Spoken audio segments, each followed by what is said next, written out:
Tama. Wap! Ha!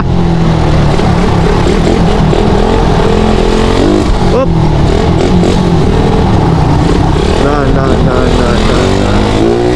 Woo! God, I hate drugs. Wala ng traffic!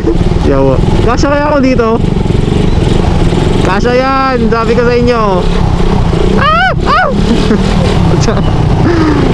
Bakit ganito? Bakit ganito? Baba. Aba. Kaya yung advantage ang may motor. Tingnan mo. Layo na ng ano. Layo na lang inabot ko na ba yun? Woo! Pucha. Yun lang yung babantayan ninyo pag sisingit kayo. Siyempre may kompetensya din kayo. Pag sumisingit kayo, talagang doble ingat sa mga sumisingit din. Gago na haba ng traffic mo yun. Alam mo ba ako dun? Ba kaya ako dun? Let's go. Bahan na lang tayo. Malapit na lang naman dyan, oh, pero uy, puchong ano. Yun.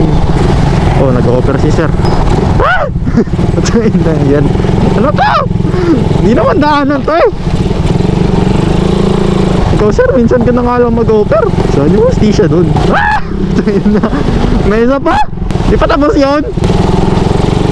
Justice for General Santos City. Ah! Ah! Nakatawa si Lolo. Nakatawa si Lolo eh. Sorry na Lolo. Ako muna ko yan. Ah! Paano hiningal ako dun ah. Uy, lumapad na oh. Sheesh! Kaya siguro traffic. Kamusta na kaya yung swimming pool dyan sa loob? May swimming pool dyan. May resort dyan, di nyo ba alam? Mga taga Jensen dyan, di nyo ba alam na may resort dyan? Hindi nyo ata nakita eh. Yonar yan. Puro putik yan eh. Ah! Grabe. Nabayan pa ng ulan. Dito tayo sa kabila.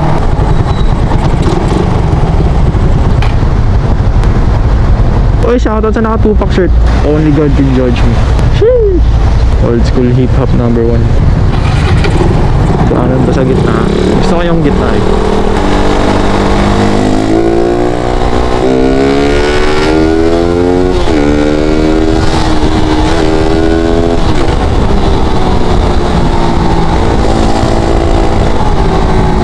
Anyways, bago yung lever natin.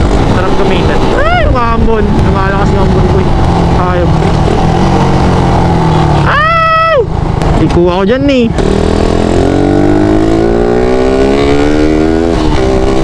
Isang traffic light pa ba naman? Daming na-trigger doon sa sinabi na Reds eh, na dahilan ng paggalit yung traffic light. Medyo may katotohanan naman. Kailangan lang yung mag-adjust yung oras. Imagine mo ha, every corner ng Jensen may traffic light. Ang yan. Eh wala tayong magagawa boy. May karapatan kami magreklamo. Every corner may traffic light. Talagang malilate ka nun. Kung tuwa ka yung makakaabot ka sa green. Tapos pag dating mo sa kabilang kanto, may traffic light na